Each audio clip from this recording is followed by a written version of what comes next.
in Bethlehem of Judea. Wise men from the east came to Jerusalem, asking, "Where is the child who has been born the King of the Jews? For we observed the star at its rising, and have come to pay him homage." When King Herod heard this, he was frightened, and all Jerusalem with him. And calling together all the chief priests and scribes of the people, he inquired of them where the Messiah was to be born. They told him, "In Bethlehem of Judea, for so it has been written by the prophet, and you, Bethlehem, in the land of Judah, are by no means least among the rulers of Judah. For from you shall come a ruler who is to shepherd my people Israel." Then Herod secretly called for the wise men and learned from them the exact time when the star had appeared. Then he sent to them to Bethlehem, saying, "Go and search diligently for the child. And when you have found him, bring me word so that I may also go and pay him homage." When they heard the king, they set out, and there ahead of them went the star that they had been seeing at its rising, until it stopped over the place where the child was. When they saw that the star had stopped, they were overwhelmed with joy. On entering the house, they saw the child with Mary his mother, and they knelt down and paid him homage. Then, opening their treasure chest, they offered him gifts of gold, frankincense, and myrrh. And having been warned in the dream not to return to Herod, they left for their own country by another road. Gospel of the Lord. Praise to you, Lord Christ.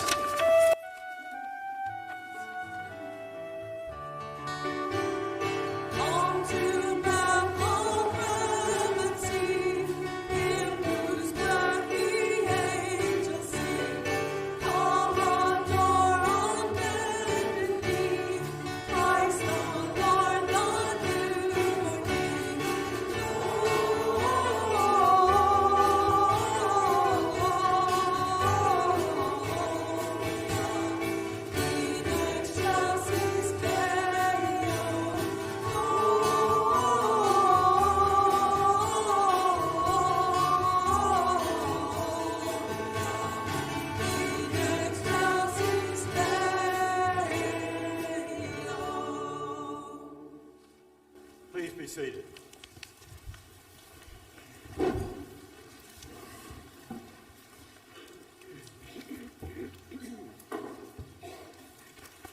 Merry Christmas. Merry Christmas. Someone said to me this week that if you're still saying Merry Christmas, you must be Episcopalian. Not just us. There are a few other traditions, liturgical traditions that do too, but we're going to squeeze every drop out of these 12 days that we can get.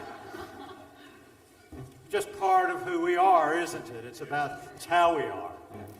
Enjoy their coming down today. And tomorrow we celebrate the Epiphany. What a wonderful time of the year. What a great thing to do. I don't know about you, but each year during this time, during this Christmas time, I find myself reminiscing, and part of it is part of the Christmas thing, but part of it also has to do with the pageant. When we come together for the paper bag pageant, or whenever I'm part of a pageant somewhere, do you find yourself going back to when you were a child? I do.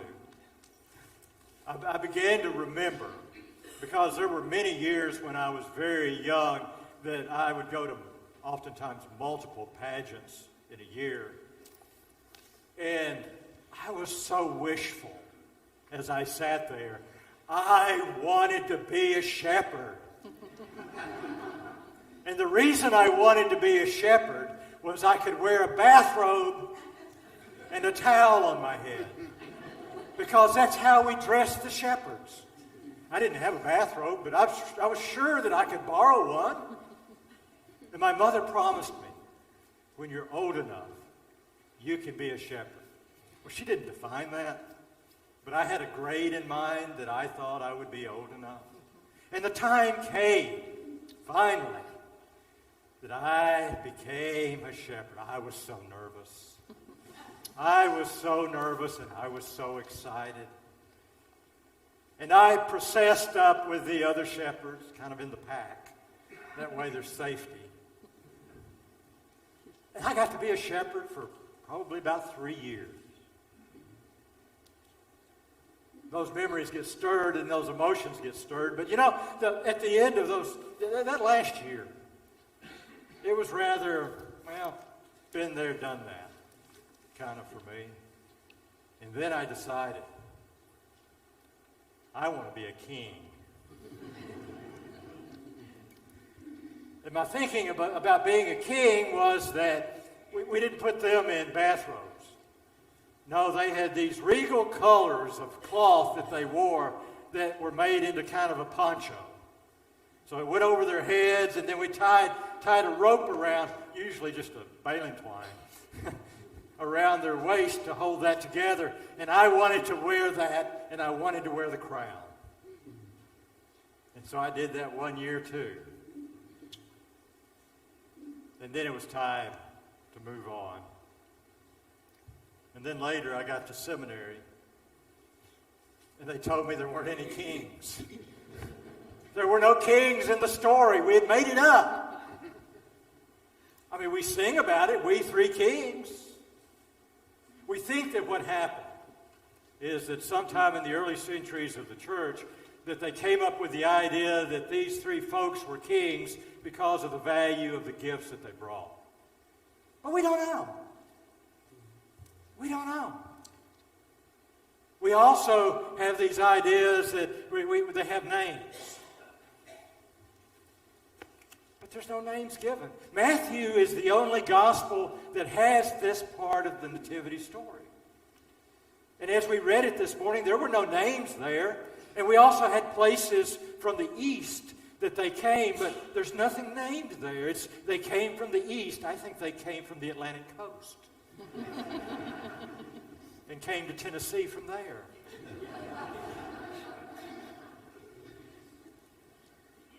What a wonderful story this is, though. Think of it in its context, this beauty of what Matthew tells us happened. Three men, they're called magi. You could translate that as astrologers. Other things too. Wise men. And they came from the east because they followed a star. They watched the heavens. They watched the stars. And they also knew the prophecies from the Hebrew Scriptures. And one from Micah about that the King of the Jews was going to be born under a star. And they knew that this was that star. Somehow, somewhere within, they knew that this was the star. And they wanted to go see the King of the Jews and pay homage and take gifts. There was a shout. So they took off. Well, Rome had made Herod king of the Jews. So, logically speaking, let's go see Herod. They must have had a baby. That kind of surprised Herod. He got there and he said, King of the Jews has been born.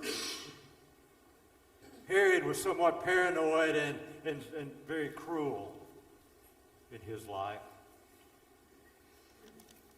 And he was afraid when he hears from them, he was afraid that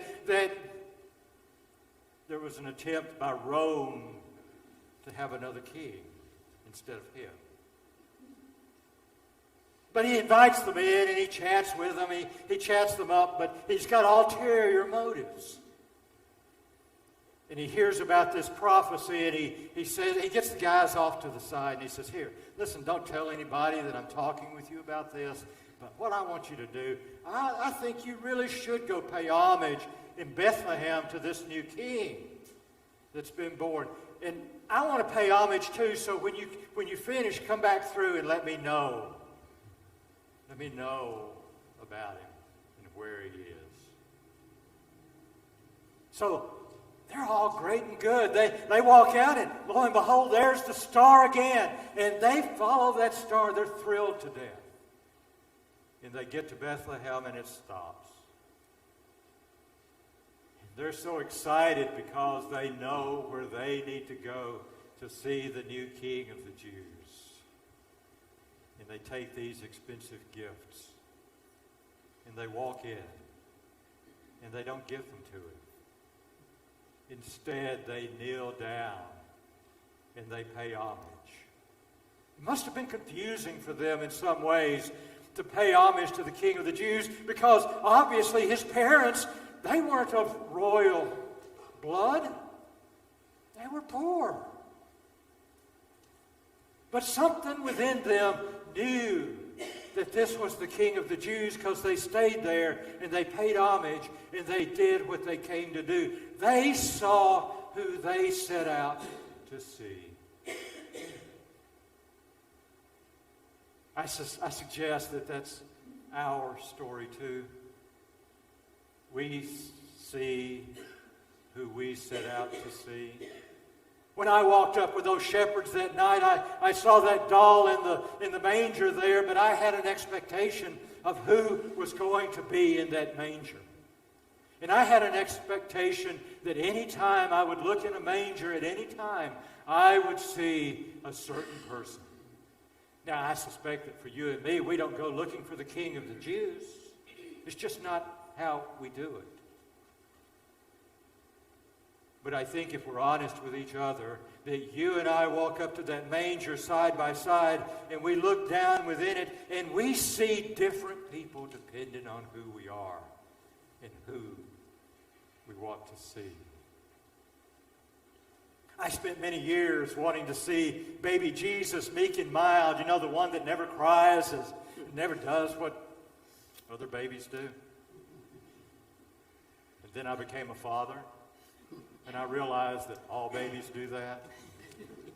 And that maybe I needed to reevaluate my expectations of the Christ child that I would see when I would look down and see. So I've had this evolution of images of Christ that I wanted to see when I walked up there and had expectations that I would see. And I will tell you what my latest one is. I've had it for a few years now.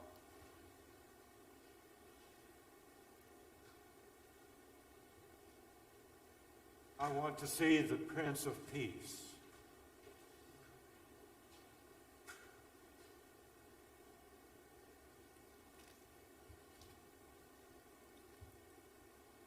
In a world where we heighten division,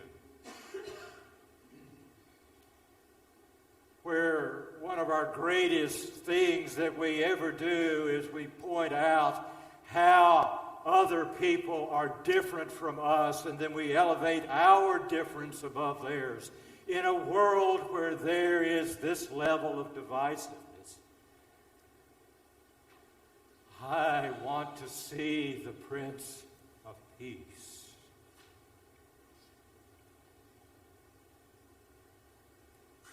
In a world where we glorify violence, and where it seems that every part of our social and governmental being is addicted to war, I want to see the Prince of Peace.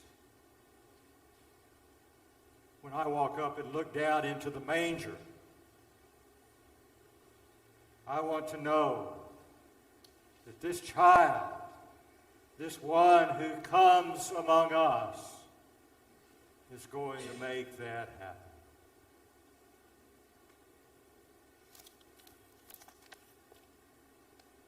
I've wished for this a long time.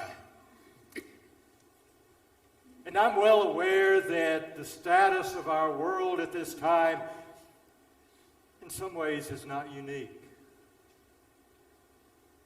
But remember, in this story, the next thing that happens after the wise men pay homage is that they have a dream. And in the dream, they're told that because of Herod's violence, they need to go back another way. That sounds somewhat familiar. The very next scriptures that we read in Matthew have Joseph experiencing a dream where he is told to take Jesus and Mary and flee to Egypt. And immediately after that, Herod orders the slaughter of the innocents. I read this story, I think of where we are, and I begin to think, where's the hope in this? And then I realize something. It has to do with my expectation of what I'm going to see when I arrive and look in the manger. And it's this. I want a magic Jesus. I want a Jesus, I want a baby that somebody can hold it up and it can do this, and everything is hunky-dory all over again. It's the Garden of Eden and everything is fine. And then I realized that Jesus didn't come to be a magician. Jesus came to show God's love for us, that would empower us and give us the courage to be the peacemakers.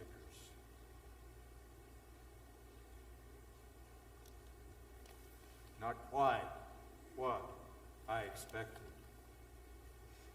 but yet an important epiphany.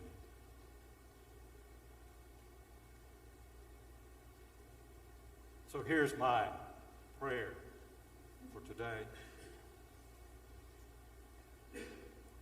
I pray that God will continually remind me of God's love and the strength and the power and the glory that comes in this love. And that God will remind me that within this is the courage to stand in the face of violence and division and to proclaim the coming of the Prince of Peace. And that despite how difficult it may be, how challenging, how frightening, and how dangerous, it is part of what God brings to each and every one of us. May we all know God's love and the fullness of God's love and the courage to be God's people.